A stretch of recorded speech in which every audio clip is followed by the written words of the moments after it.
ভাই সাহেব হবরে খান দেরি হইয়া যায়, আতুল লাগে ঈদের নমাজ ঘড়িও হালায়, ভাই সাহেব হবরে খান।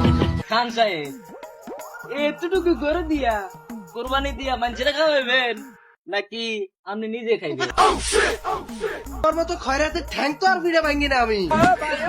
তাছাড়া ব্যাংকের টাকায় কোরবানি হয় না। তুমি যে সুদের টাকা কামাও, ১,০০০ টাকা গলে ফাড়া দিয়ে লয়ে লাও, তোমার কোরবানি হয়? হ্যাঁ, ২০-২৫ মন বেশি কেলাপে গরুর চামড়াটা দিয়েন। নেশা করি। তার মানে আপনি চামড়া দিবেন না? মন চাইছিল আমার বউডারও সহ দিয়ে। আর কি উচ্চ শিক্ষিত আমাদের এলাকার ফলাফান, কি উচ্চ শিক্ষিত। আর যদি না দেন এর চাইতে বড় চুরি লাগবে না আপনার সামনে খুলতে। দরকার প্রয়োজন ওই গরু চামড়া বেচা মুই একটা টিভি কিনে তুমি গেলাবে তুমি। জি ইনশাল্লাহ আমাদের মাদ্রাসায় দেওয়ার জন্য বিনীত আপনার কাছে অনুরোধ করছি, অবশ্যই আমাদের মাদ্রাসার দিকে একটু দেখবেন। আমাদের দোয়া ও দান অনুদানের কারণে যে মাদ্রাসার ছেলে মেয়েরা খাওয়া দাওয়া করে বাঁচিয়ে আছে, এটাতে আমাদের খুব শান্তি লাগে। আলহামদুলিল্লাহ, আপনাকে আল্লাহ তাআলা হায়াত দারাজ করুক, আপনার হায়াতের মধ্যে আল্লাহ তাআলা বরকত দান করুক। খান সাহেব কি অবস্থা? ঈদ মোবারক। ঈদ মোবারক। বলেছেন কা?